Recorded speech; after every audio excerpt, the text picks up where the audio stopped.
Okay, so hello everybody. My name is Melissa Schmidt. I am a reading specialist in the school district of Grafton. This is my 11th year in that role here in Grafton. Prior to that, I was a kindergarten teacher and I also taught 4K and 7th grade language arts and science. So most of my career has been here in Grafton, spent at the elementary level. Working with K through 5, but I have also helped support students at the middle school. I did do a presentation in December on the using the administering the aimsweb screener and talking about diagnostic assessments. So if you missed that, I did just link on this front page of the presentation. I did link those presentations. I am going to just quickly drop the link to today's presentation into the chat so that you can click on the links as we go along. But I'm also, in addition to being a reading specialist here in Grafton, I am also on the board of directors for Wisconsin Reads, which brings me here to you today because one of our goals at Wisconsin Reads is to support other districts in Wisconsin and teachers in implementing Act 20 and making you more familiar and more comfortable with administering all that needs to be administered through Act 20. So I wanted to just start with a little bit of a review from the first presentation, which again, here in the bottom right-hand corner, I have that presentation linked in my slideshow as well as the recording, which is available on the Wisconsin Reads YouTube channel. So just to start, these are some review slides. I had shared this Nextpath slide with you that Nextpath had created, just kind of outlining what needed to be done to meet Act 20 requirements, that we are using the aimsweb screener on all 4K through 3rd graders, starting now this winter for K through 3. And students who score at the 25th percentile or above, all is good. We continue with core instruction, tier 1 level. But if they score below the 25th percentile, then we would be administering those additional drill down diagnostics. So as a reminder, students that are considered at risk are students who score below the 25th percentile. In 5K, they'd be scoring below the 25th percentile in the composite score of letter naming fluency and letter word sound fluency. And in grades 1 through 3, they'd be scoring below the 25th percentile on the oral reading fluency task. So I did just share with you a chart here from aimsweb that shows you just at a quick glance. Students who flag in 1st grade this winter will be students who are reading below less than 35 words a minute. Students in 2nd grade will be reading less than 60 words a minute, and students in 3rd grade will be reading less than 85 words a minute. After you complete that screener, you will have 15 days to notify families of the results of that screener. So then after you have those results and you've identified who's fallen below the 25th percentile, you're going to administer those diagnostics, which are the drill down assessments to really figure out what it is that the student needs, what area of deficit or growth they are in need of. So this is a review slide as well from the first presentation, but if you are a district that is not using iReady, I linked the CISA grade level guidelines at the bottom of this slide, and they link to this document, which shows you the step 1, 2, and 3. Step 1 being the aimsweb screener. Step 2 being what you're seeing here on the slide. So based on the grade level, you have to administer each of the diagnostics that you see listed here. In 5K, you can see that there's 2 tasks. In 1st grade, there's 5. And in grades 2 and 3, there's 6. So it's discussed further in this document if you want to check out that link. But you would have 10 days from the completion of either the oral reading fluency in grades 1 through 3 or the letter naming and letter word sound fluency task, so that you have that composite score to conduct these additional diagnostics. If you are a district that uses iReady, which Grafton happens to be, We are universally still administering iReady, and because of that, we are going to try to capitalize on the benefit of having to do less diagnostics in this step 2 column. I referred to this in December's presentation, so I just wanted to revisit it in case you were unable to click on the link or you didn't know that I went back and put this link into that first presentation. On the bottom of this slide, it links to iReady's document that explains that all of these areas in green in iReady's assessment are covered by that big diagnostic, the computer-based test that the kids are taking. The white skills on the bottom are the state requirements that they don't feel were covered in the big diagnostic. So those are the tasks that would still need to be administered within 10 days of having that aimsweb screener score. So as you can see in kindergarten, it would be a rapid automatized naming task using objects and letter naming fluency to satisfy that oral reading fluency requirement. Each of those are a 1-minute task, so it would be 2 additional minutes of testing with kindergartners. In first grade, it would be the rapid automatized naming. They suggest with letters.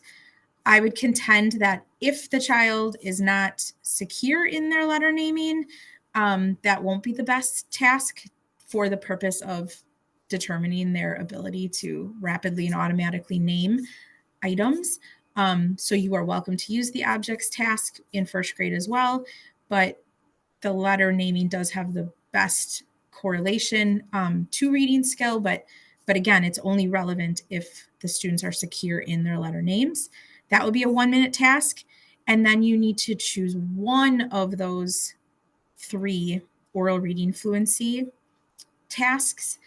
The word recognition can be done in the fall, and the oral reading fluency passages that are literacy tasks within iReady or pseudo word decoding can be chosen in the winter time. So you would choose one of those 2.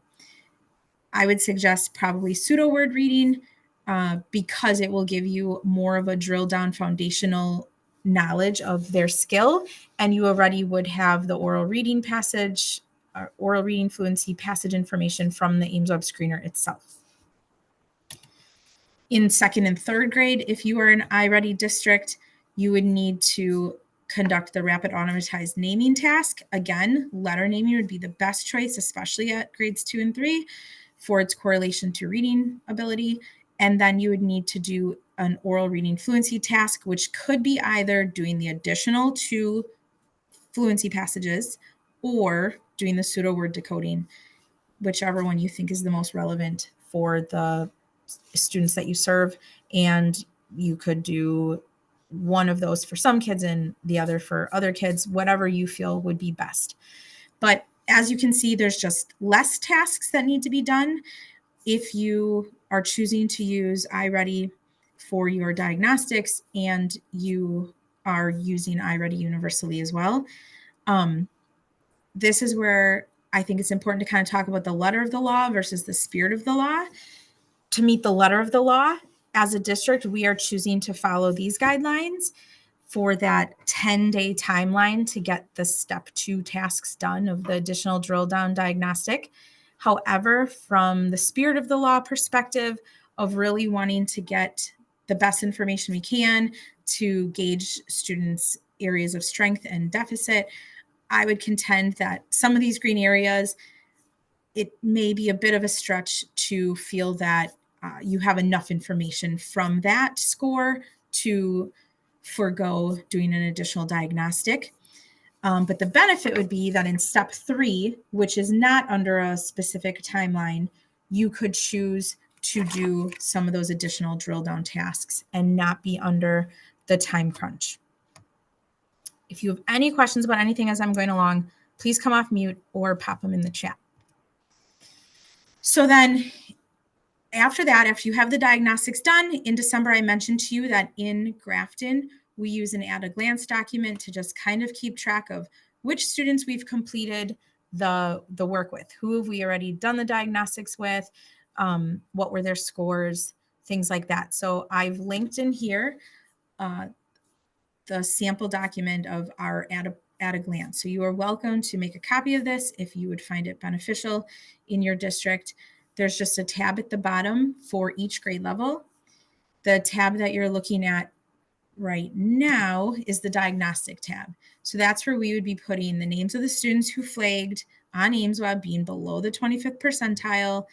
We would be putting the date that they flagged, so the date they completed that LNF and LWSF composite or the oral reading fluency task. Then we'd count ahead 10 days to put our target date where we need to have our diagnostics done by. And then we have a way to just keep track of which diagnostics need to be done and who will be the one administering that. Now, on our actual document, we have names in place of these titles, but for the purposes of sharing it with you, I just changed it to titles. These are all people within our district who may be administering some of the diagnostic tasks. You're welcome to edit this document in any way that suits you once you make a copy of it. And then there's a place to record their score. So like I said, there's a diagnostic tab for each of the grades, 5K, 1, 2, and 3. If you are a Nextpath district who uses Nextpath, which Grafton happens to be, they will keep track of the completion of your diagnostics for you. The data automatically feeds to Nextpath once you've configured your account to tell them which diagnostics you're using. It will pull in the data automatically, and you will see that you will visually be able to see how many students you have 5 or more days to complete the diagnostics on, 4 days, 3, 2, or 1. And once they're completed, it will fill this circle, so you will know when you are 100% done administering the diagnostics. It also will track for you if you've sent notification to the guardians and if they've acknowledged it. So once you've completed the diagnostics in that step 2, drill down, you want to ask yourself if you have the detailed information that you need to meet that child's exact needs. And if you don't, that's when you'd go to that column 3, step 3. You would do any additional drill down diagnostics that you feel would be beneficial to you to give you more information to help you best devise a reading plan and a path forward for that child. So after you've done the diagnostics, then we're going to create that personal reading plan. Now, in the fall, we'll have till the 3rd Friday of November to complete those reading plans. And then if the students flag again in the winter, that reading plan would already be created. So you would just have to update it or make any changes necessary to it in the mid-year time. But for students newly below the 25th percentile on the mid-year screener, then you would need to create that reading plan no later than 10 days after you have that screening score indicating that they fell below the 25th percentile. So just be advised or be wary of the dates. Now, in our district, as I shared with you in December, we staggered our administration by grade level so that every grade wasn't testing on the same days, so that we weren't having, 100 or more kids all completing their assessment on the same day, which would trigger the timeline to all have to be diagnostically assessed within the same 10 days. That was a choice that we made as a district. We were very intentional about that. There's neighboring districts near us who are choosing to have an entire grade level test on the exact same day, every kid in the grade level. I don't know what is better or worse, and it's probably an individual choice. As we are figuring this all out for the first time, you'll just kind of have to try something and adjust in the spring or next year if it doesn't seem to be working the best for you. But in December, I did share some examples of the schedule that we chose to follow to try to stagger and not have such overwhelm on trying to conduct the diagnostics. To create the personal reading plan, so this is kind of the focus for today, I placed in here the minimum components that the state has said need to be included in the personal reading plan. I have 3 examples that I want to share with you, or I guess 3 suggestions of directions you could go in creating the personal reading plan. DPI has created a template that districts are welcome to use. I linked the document here, but it is within this Wisconsin Act 20 Personal Reading Plan Toolkit, which you will find under that template link that you see on the right-hand side. On pages 12 to 14, you will find these pages that I am showing you screenshots of here. So this is an option for you. It contains all the criteria that's needed. You could use this as a model for your district.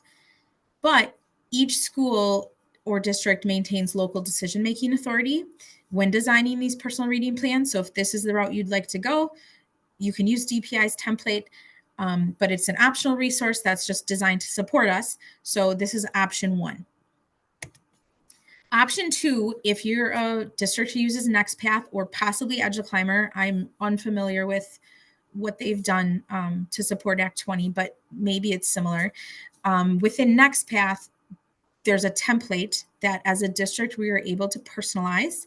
And once personalized, now all of the data for each individual student just kind of populates, and it's very, very simple to create this reading plan. It's pulling in the data in graphic form for progress monitoring. It's pulling in all of their test scores. It's pulling in all the required information that I showed you on the previous slide, because we set our template up to have all of that information in it. And Nextpath actually created the original template. So it really was very seamless and easy for us to do that. So I have some screenshots of what that looks like. If you're using Nextpath, I also have a link to just same slides, or same as what you'll see in the screenshot, but in a document form. And you're welcome to check that out. There's lots and lots of tutorials and videos and explanatory information within Nextpath, if you are a district using Nextpath, that Jamie and Matt Harris have created to help lead you through this process of configuration and the creation of the personal reading plan. So that would be a great thing to check out. The third option would be kind of going homegrown within your own district, just creating a personal reading plan that works best for your district. And I have Mallory Umar on the line. She's the C&I director in Cudahy, and I'd like her to tell you about their template because they graciously are willing to share that out with districts who are interested. Hi, Welcome. good afternoon, everyone. My name is Mallory Umar. I'm the Director of Curriculum and Instruction for the School District of Cudahy. The School District of Cudahy started its Science of Reading journey a few years ago. This is my first year with the district. Just to share with some of you, we have about 2,000 students across our district, 6 schools. 4 of those are elementary schools. And we do have a reading specialist at each of our elementary schools. And so they've done a ton of work, most of the work, in regards to Act 20 and all of our literacy initiatives. So we jumped right in the fall with the screener and creating our reading plans. We knew that we'd have some, lessons learned, and we certainly find opportunities to improve, but this is our personal reading plan. It took a lot of coordination and norming to create this. The team and I met at least once a week, sometimes twice in August and September to analyze the law, look at the exemplars that are out there and create something that worked for us. We don't have Nextpath. And so we went old school, we went paper. And the way that it lined up for us was really nice in the fall, between the screener, diagnostic, and it kind of put us right on point for parent-teacher conferences to present the reading plans. We tried to keep it as simple as possible. Our reading plan is 2 pages. And as you see, as Missy scrolls, we have drop downs, check boxes. We wanted to make it really simple, not only for those who read it, right? Because we want to make sure folks have the information that they need in a really simple way to understand it, but also for those who have to create it and who have to, make the reading plans. We have received, I believe we received 100% of our signatures for our reading plans. Maybe we're missing 1 or 2 across the district, but we're very intentional about getting them and getting them back. And we also have a cover page that we put on top of this too. It's certainly not perfect. We find little things to change every month or so, We put in our parent strategies and in our cover letter, we've translated our documents into English, Spanish, and Albanian, which are our top 3 languages in the district. And so we'd be happy to share the reading plan. I think the links are in the slideshow there, the cover letter. Always happy to hop on a call with anyone or host anyone in Cudahy. I think, if you can benefit from this really like practical example, make it your own, please feel free to take it, and as you find better ways to do things, please share that too. When it comes to Act 20, this is all really good stuff, right? But it's a lot, right? And it's a lot for schools. It's a lot for reading specialists and teachers. And so however we can support each other, let's do that and share what we have. I will put my email address in the chat if anyone's interested in connecting, but I hope this helps somebody as you are thinking of what you want to create for your district. Thank you. Thank you so much, Mallory. I really appreciate you jumping on the call and explaining it in more detail. And I do hope people reach out to you if they have any questions. But when I saw this for the first time, I just really loved it. And like I said, I do benefit from having a system in place to create personal reading plans pretty easily. But I love the way this plan looks. I think it's very functional, very easy to understand. And if I didn't have Nextpath, I would certainly be using this template because I think it's really great. So thank you so much for sharing. And thanks for jumping on the call. Okay, so once you have the reading plans created, or a way to kind of keep track of the reading plans would be, if you're using Nextpath, they'll keep track of it for you by grade level. As the reading plans are being created, they will indicate here, the bar will fill in and you'll see the number going up until you get to 100% completed. In the at a glance document that I shared with you in a previous slide and linked again on this slide, in addition to that diagnostic tab, which I already talked with you about, there's a reading plan tab for each grade level. So again, here we're listing the student names in column A. We're indicating in column B whether or not they've already been identified and have an IEP. Then in C through E, we're going to just check if they flag and fall, winter or spring, or multiple time periods. We'll indicate that there. The pre-letter sent is also linked onto this slide, this pre-email about Nextpath. Because we're using Nextpath to notify our parents, we are informing them that they need to be aware that there's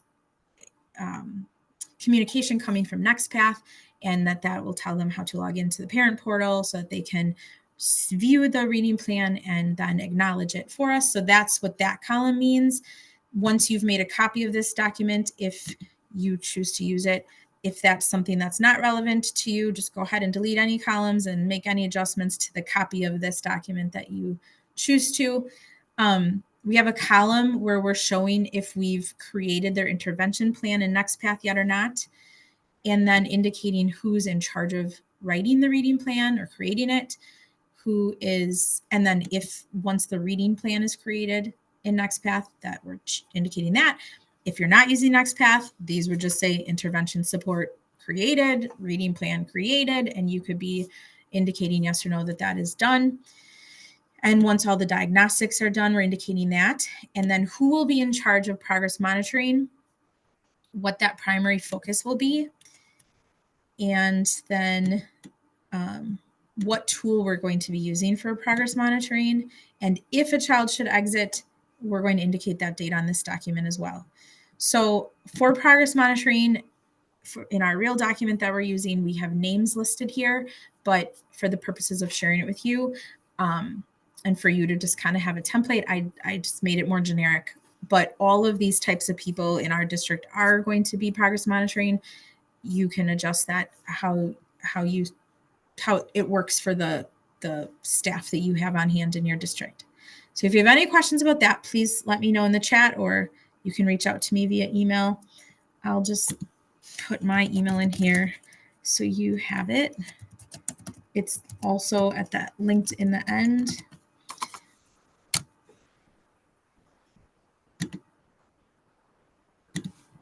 Okay, so after you've created the personal reading plan, and you've let the parents know about it, and they've indicated in some way, whether it be paper back to you or a electronic signature or whatever it may be, in person at a conference, you're going to start providing the service. Now, the law just says that a personal reading plan has to be implemented as soon as practical. So there's not a timeline for when you have to start the intervention or the reading plan implementation, but as soon as practical is what, as quickly as you can. Obviously, best practice, we want to be getting kids help as quickly as we can. So at this point, I wanted to share some information with you about how to choose the right intervention, or maybe creating an intervention schedule. And as I was creating this, I had come across a presentation by Matt Burns that he just did in about mid-December. I came across it on Facebook, but it's posted up on YouTube, and it's called Using Data to Intensify Interventions. I linked it down here for you to access. But in part of the presentation, he shares about some stages of learning. The earliest being acquisition. So just needing to acquire a skill, that would be the lowest level. Once you've acquired the skill, we need to become more proficient with it. And after we're proficient in the skill, we need to be able to generalize it across other subjects, other ways of generalizing. And then there's adaptation, which kids in intervention are not going to be in that adaptation stage. The majority of kids that we serve with our reading plans will be either in this acquisition stage of learning or proficiency. But Matt Burns would contend that we have to match the intervention to where the kid is functioning. So we have to get them accurate first, then gain that sufficient speed so that they're able to apply it. So this is just a screenshot. I do highly recommend, if you have an hour and 17 minutes to devote to either just listening or watching the presentation, it's well worth your time. I learned a lot. It was very beneficial to me, and I think it'll be helpful to you as well. When you're determining now, like, who are we grouping together for these reading plans? How will we actually be the students that need reading plans? How are we going to group them to provide them with the intervention and the supports that they need to grow in their reading skills? This was a helpful document that Matt Burns mentioned in his presentation. He did a lot of work with the University of Minnesota, and he helped develop this press, which you can learn more about at presscommunity.org. You can create a free account, and then you will be able to access this document, this analysis to action worksheet.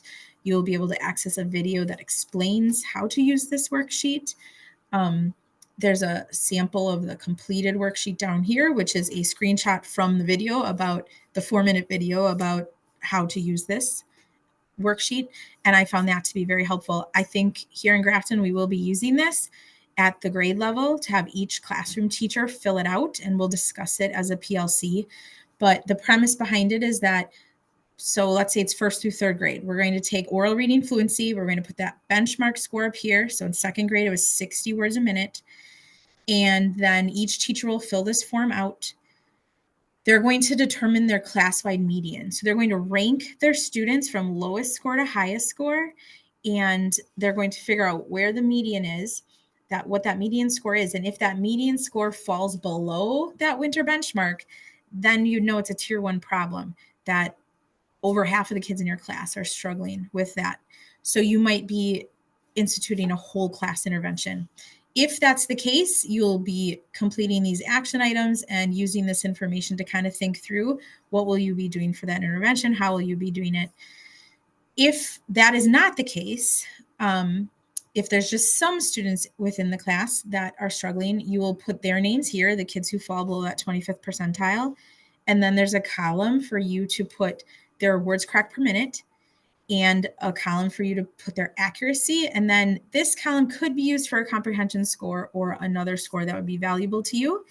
And then, as you can see in the bottom, you're analyzing that data to kind of make decisions around what might be the best intervention focus for those students.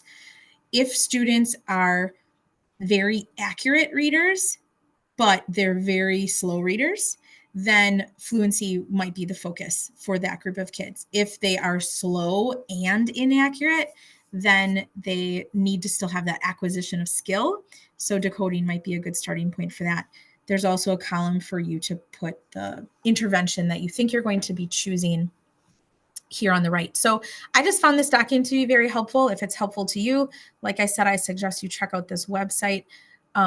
If you choose not to make a free account or you would rather not, feel free to email me and I can email you this PDF that I downloaded from that site. Now, in December in the presentation, I did share with you, because there was a question about like, how do we keep track of all the kids in a grade level? This is just a sample of something we use in Grafton. We have IST meetings, instructional support team meetings 3 times a year. It's all the grade level teachers, administration, the coach, reading specialists, things like that. And we look at the entire grade level of scores after we do these big universal assessment times. So this would all get filled in our district. Most of this work of filling in this information is done by our instructional coach, but we use this as a basis of our discussion at that meeting. So I just shared the blank template with you. There's a tab for every grade level, K through 5, and for math and for reading. If any of this is helpful to you, feel free to make a copy and edit it as you wish.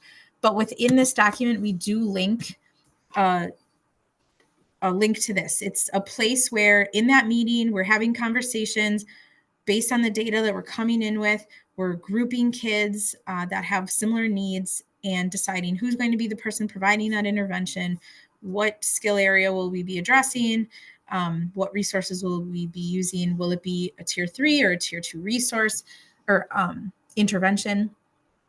So will it be done in a classroom or maybe by a coach? Not 5 days a week. Will we be doing pull out intensively with a reading specialist? It could be tier 3. And then we indicate when we'll be doing that, at what time of the day and how frequently in the week. So that's a piece of this document, but then we do group our kids by kids who fall below the 25th percentile on iReady and aimsweb if they fall in that K3 grade range. So that is here for you if that is helpful. There's also a spot on there you will see for teachers to put in our district. We're an Amplify district. So teachers will link in here and they'll put grade level data. We really do try to triangulate data and look at multiple pieces, which could help you too if you're trying to decide, is this a kid who just didn't do well on the screener, but really we're not concerned about them? There might be additional diagnostic scores or classroom data to help support that. They may not be in need of a reading plan. So something like this might be helpful to you. Taking a look at your schedule as a school is also helpful when thinking about who will be the one supporting the students in intervention. This is a sample of our elementary school schedule. And you will see these dark red boxes. Those all say tier 2/3. That is our intervention block. Every grade from K through 5 has at least 30 minutes built into the day. That is not any new learning. It's not an instructional period of for new teaching or a specific curricular like subject area. That is an intervention time. There might be kids getting extension. There might be kids getting intervention for math. They might be getting intervention for reading. They could be going to speech, maybe OT, other related services like that. So it works out really well for us. The times do not overlap. So our resources of our Title I support and our reading specialists are able to service all of the grade levels. Our coach is able to help service across grade levels on most days. And we do have a PLC structure in our district, and the teachers are expected to view themselves as interventionists. So during this time, the classroom teachers are also providing intervention or extension. They're sharing kids across the grade level based on needs. So that document I showed you, that link to the tier 2, tier 3, this is the time in our day when we would be implementing those interventions. So if you don't have something like that built into your schedule, it may be worth a conversation. The more people you have available, it will be easier to service more reading plans. But hopefully your district won't have a lot of reading plans. Initially, when I'm choosing my intervention, I will take a look at all of the scores I have available to me from the screeners or the diagnostics that I've done. So this is just a document that I created that you're welcome to make a copy of if you find it helpful. But I just kind of am taking a look at the big five reading skills and the pillars, and thinking about what assessments did we do that would cover those areas, and I'm putting their scores in here. So some of these are real to life, what we use in this district, some are not, or things we've used in the past, but maybe we're currently not. You can adjust this how it makes sense. But ultimately, I try to really drill down to the most foundational skill. And so if their comprehension is strong, I still will check in on their fluency. If their fluency is, or if their comprehension is weak, I won't automatically assume, oh, I'm going to do a comprehension intervention. I will check in on their fluency. If their fluency is strong, I likely will do a comprehension intervention. But if their comprehension is weak, their fluency is weak, I will dial back, check on their word recognition. If that's also weak, I will keep going back to phonics and decoding. If that's weak, I'll go back to phonemic awareness, and I will try to intervene at the most foundational area there is. Now, depending on the grade level, if they're in second grade or above, I will not solely focus on phonemic awareness in an intervention, even if that is the most foundational skill that they have a deficit in, but I will definitely include components of phonemic awareness in the intervention that I am doing. So this may be helpful in just helping you organize the scores in one place and really kind of see what would be a good starting point for the student. Over here are some examples of reading interventions that are available in my district. Some of them aren't, but I put them on here as examples. Once I've decided what area I'm going to intervene in and what's going to be the focus skill or skills, then I use that to help me decide what will be the best intervention materials to use. At the bottom, I do have just a spot for Aries phases of reading development if you wanted to indicate where the student is in that regard. The additional diagnostic assessment data that the state says is needed to get on students, there's a spot to record those scores. The forward reading score, because if they're in third or above, that's one of the pieces that they need to show proficiency to get exited from a reading plan. A spot to indicate whether or not the family history survey was completed, and then some indicators and characteristics of dyslexia that you could put check marks in or X's in the boxes if that's helpful to you. And then this learning process piece goes back to those questions from this slide. This is from Matt Burns as well, and from his presentation that I then linked again on this slide. I do encourage you to check out, but he talks about that learning process, and are they at the stage of acquisition, maintenance, or that need to become proficient, or generalization. So really kind of deciding where kids are by asking yourself these questions, like at the end of the day or at the end of the lesson, can the kid do it? Like whatever the skill is, can they do it? Are they learning that skill in the first place? If the answer is no, you might not be intervening on the right thing, and you might need to intervene on an earlier skill. But if, yep, they can do it at the end of that lesson, but the next day they don't remember it, that's a concern. That might indicate to you that they're in that acquisition stage. And that's where you need to be focusing your work in intervention. If they can remember it at the end of the day and the next day, but they can't apply it across like a new skill or a new task, then generalization might be the problem. If they don't remember it the next day, but they're able to do it after you teach it, then that maintenance or that fluency is where you might need to focus. So asking yourselves these questions just kind of might also help you in choosing the best path forward for intervention.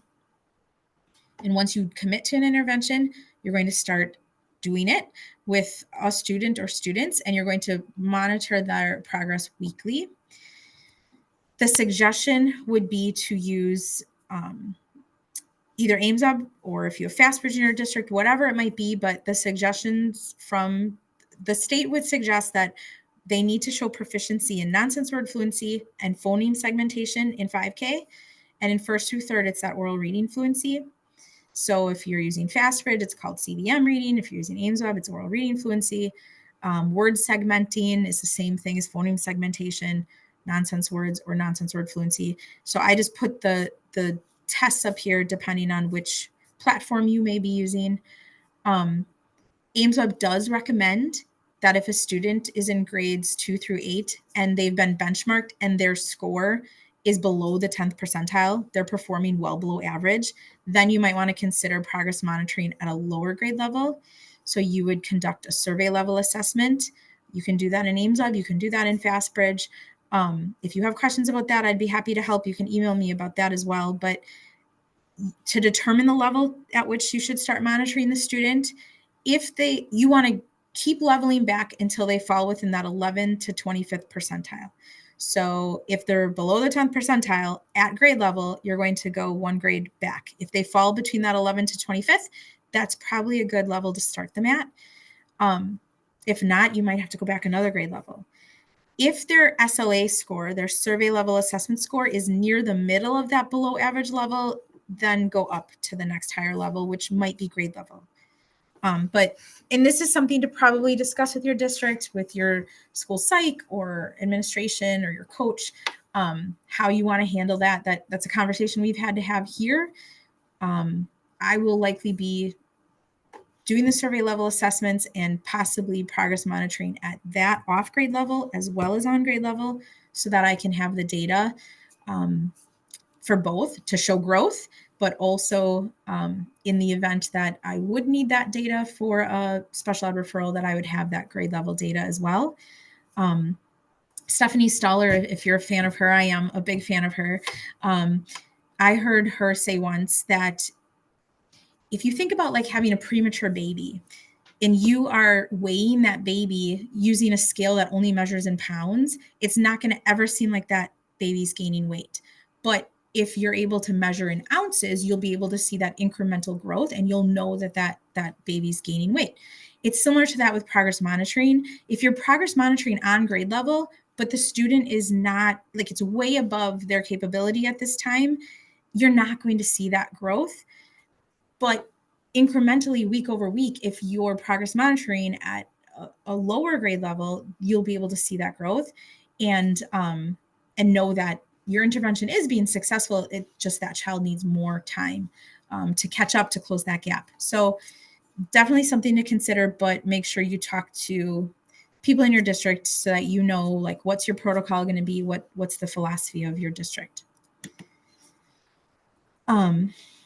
Like I said, as I go along, if you have any questions about anything, please pop it in the chat or come off mute.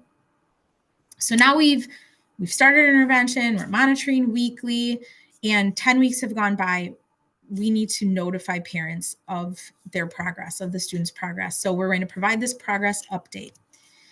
And when thinking about this progress update, we're going to be thinking about, how's that student doing? Do we need to change the intervention? Which might possibly mean having to do some further diagnostics on prerequisite skills to figure out what we're going to change it to, or we might just be making some adaptations and modifications to our current intervention. So here are some screenshots from Matt Burns' presentation again. This little chart just kind of shows you that once you gather your diagnostic data and then you're acting upon it in your intervention, you're using a validated intervention program, you're going to progress monitor them. If students are responding well, you're going to just keep doing the same intervention, keep progress monitoring. But if they're not responding, they're not showing growth, you're going to go back and get some more diagnostic data. You might need to adapt or change the intervention. You'll keep progress monitoring. If they're responsive, then keep on what you're doing. If they're not, you might need to go back and get more diagnostic data again. This is a little chart that talks about strategies for intervention intensification based on the phase of learning that the child is in, and a cheat sheet that Matt Burns created to kind of help you make decisions around modifying or changing intervention. So I did link to his cheat sheet here. You can check that out. All of these things, these graphics, will be discussed in his presentation, which I highly recommend watching. But if you have further questions about any of that, check it out. To paraphrase him from his presentation, he said that based on research, after 3 to 6 weeks of weekly progress monitoring data, you can tell if an intervention is going well or not. And you might be able to make some modifications to it, but it's really going to take about 10 to 12 data points to reliably show you and tell you that the kid is not making progress and the intervention needs to be changed. So that's, fits right in with our timeline for notifying parents. So that should work out well. If you do decide that you're going to change intervention, or to help you decide whether or not you need to change or modify intervention, revisiting these questions would be a helpful thing to do. So at the end of the lesson, can the kid do it? Are they learning the skill in the first place? If no, you're going to need to provide a lot more modeling and corrective feedback to help them acquire that skill, because they're still in that acquisition phase. Or you might need to change intervention, get some more diagnostic data, and intervene at an earlier skill.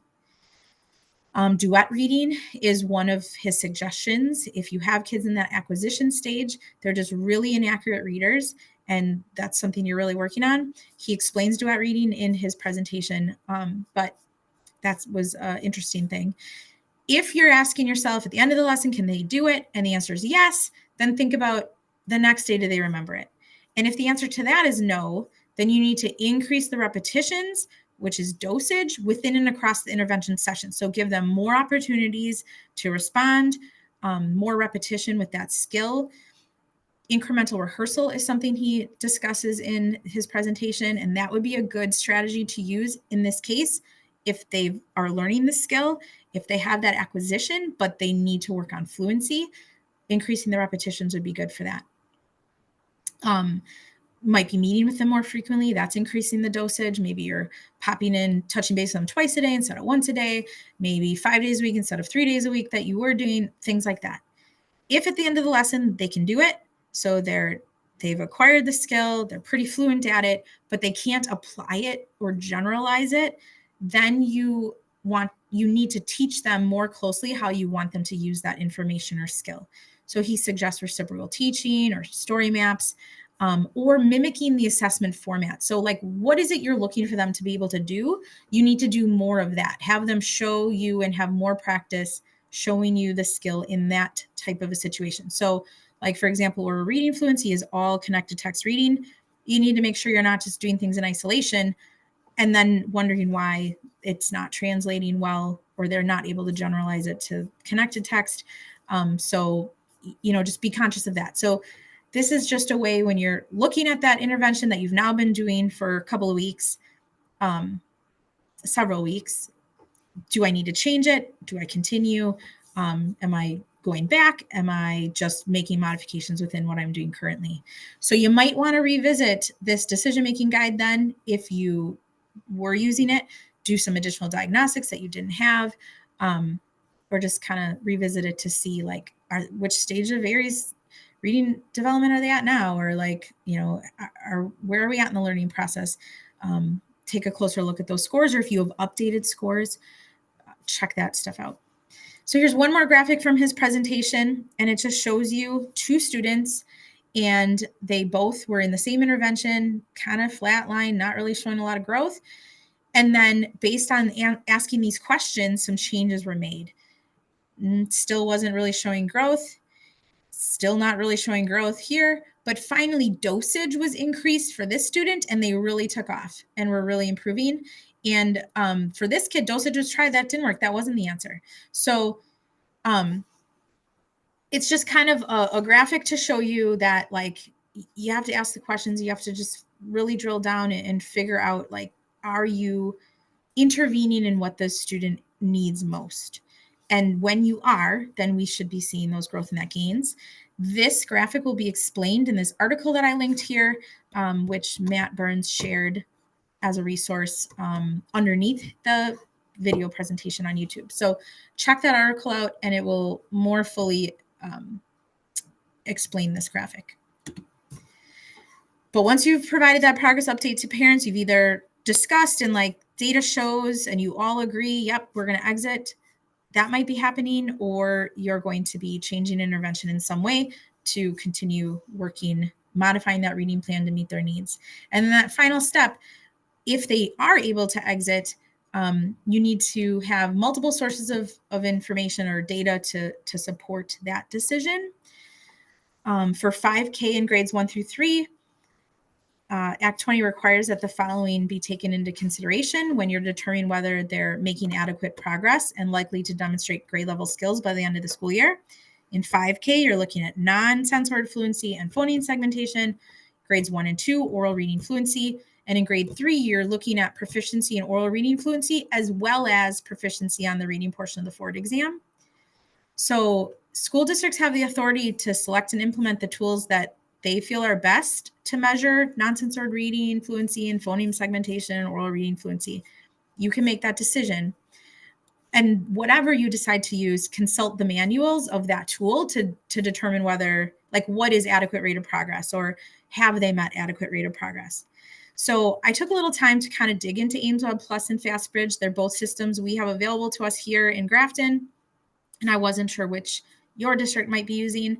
So what I was able to find is that aimsweb suggests that you set the goal to be in the closes the gap or ambitious stage. And when the goal has been met, which means that the student has had 3 or more scores at the meet or exceed the goal score, you can't do any more assessments. And I wasn't aware of that.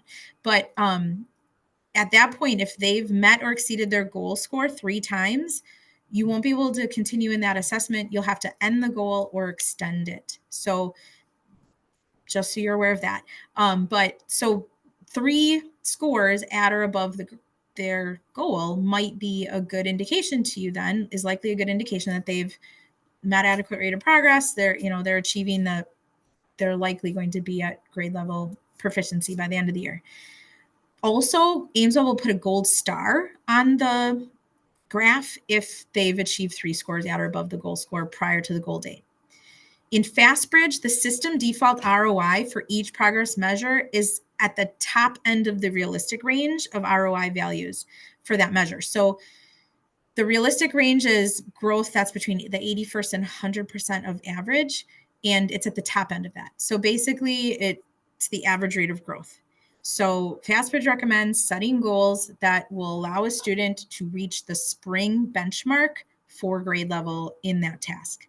So like spring benchmark for the grade level in oral reading fluency or nonsense word fluency or phoneme segmentation. So hopefully that kind of helps you think about what your exit criteria might be. That's also left up to districts to some degree outside of what this law has told us, which is adequate rate of progress and oral reading fluency in first through third, and nonsense word fluency and phoneme segmentation in kindergarten. Looking at Cudahy's example as well on their second page, when it comes to exiting, they've had a discussion of what success criteria would be. And, they too, 3 consecutive data points that are showing achievement on that aimsweb assessment. So similar to what we just talked about, having to, if they're in 3rd grade, scoring proficient on the Ford exam. And then obviously parents and caregivers agreeing, school personnel agreeing that they're all comfortable with the reading plan ending. And it's a good idea to continue to monitor their success in some way. So that brings me to the end of the presentation. That's all I had that I wanted to share with you. My email address is on here if you have any further questions. If you do have questions, you can pop off mute or put it in the chat. Otherwise, I really appreciate you joining me in the call today.